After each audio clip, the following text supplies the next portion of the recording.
नारायण गुरु भारत के एक महान संत, विद्वान, दार्शनिक, कवि, सामाजिक पुनर्जागरण और सौहार्द के अग्रदूत थे। नारायण गुरु ने केरल में सामाजिक सुधारों के लिए हिंदू आध्यात्मिकता की नींव को मजबूत करने में बड़ी भूमिका निभाई। उन्होंने जातिगत भेदभाव को दूर करने और सामाजिक समरसता के लिए बड़े काम किए।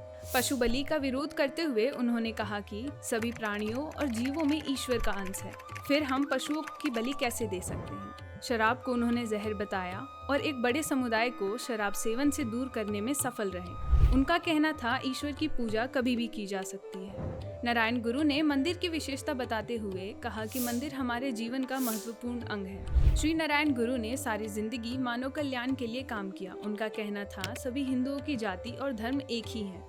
मनुष्यों के पंथ, पहनावे और भाषा आदि में चाहे जो भी अंतर हो, किंतु वे सभी एक ही तरह के सृष्टि के अंग हैं। जाति के भेदभाव को त्याग कर उन्होंने सभी हिंदुओं को भाईचारे से रहने के लिए प्रेरित किया। श्री नारायण गुरु का जन्म 20 अगस्त 1856 को तिरुवनंतपुरम के पास स्थित गांव चंपाझंती में हुआ था। उनके पिता का नाम मदन आसन और माता का नाम कुटियम्मा था।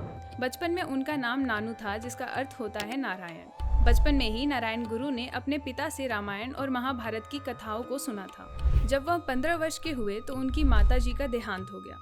उन्होंने 21 साल की आयु में संस्कृत के विद्वान रमन पिल्लई से संस्कृत की शिक्षा ग्रहण कर वेद, उपनिषद और संस्कृत के साहित्य का गहरा अध्ययन कर लिया था। 1881 में उनका विवाह कलियम्मा के साथ हुआ, मगर कुछ वर्षों बाद उनकी पत्नी का निधन हो गया। अपने माता पिता और पत्नी के निधन के बाद श्री नारायण गुरु ने सन्यासी का जीवन अपना लिया।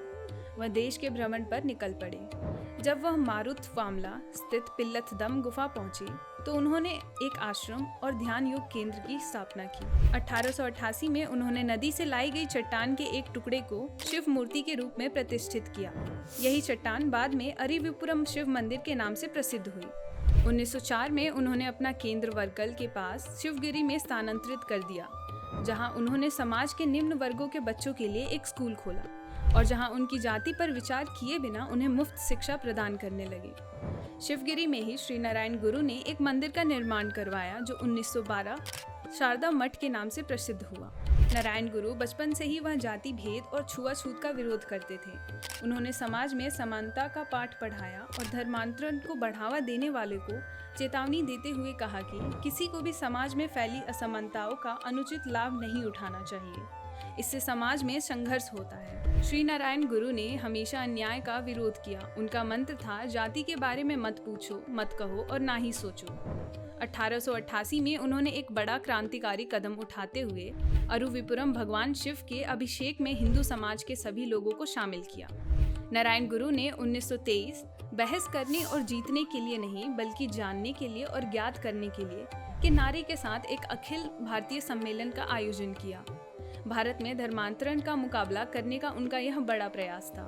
1925 में नारायण गुरु ने प्रसिद्ध वैकोम सत्याग्रह आंदोलन का समर्थन करते हुए वैकोम शिव मंदिर और केरल के सभी मंदिरों को निचली जाति के लोगों के लिए खोलने की मांग की। इसी दौरान उनकी महात्मा गांधी से भेंट हुई, जिसके बाद गांधी जी ने कहा, श्री नारायण गुरु जैसे सम्मानित ऋषि के दर्शन करना उनके जीवन का एक बहुत बड़ा सौभाग्य है। 1922 में उनकी मुलाकात नोबेल पुरस्कार विजेता रविंद्रनाथ टैगोर से हुई, जिसके बाद टैगोर ने कहा, मैंने विश्व में विभिन्न हिस्सों के दौरे किए हैं, किंतु मैंने कभी ऐसे व्यक्ति से नहीं मिला जो आध्यात्मिक रूप से श्री नारायण गुरु के कद से बड़ा हो। श्री नारायण गुरु जीवन भर समाज की भलाई के कामों में जुटे रहे। उन्होंने ग्रामीण स्तर पर स्वच्छता, शिक्षा को बढ़ावा देना, कृषि, व्यापार, हस्तशिल्प और तकनीकी प्रशिक्षण पर बल दिया।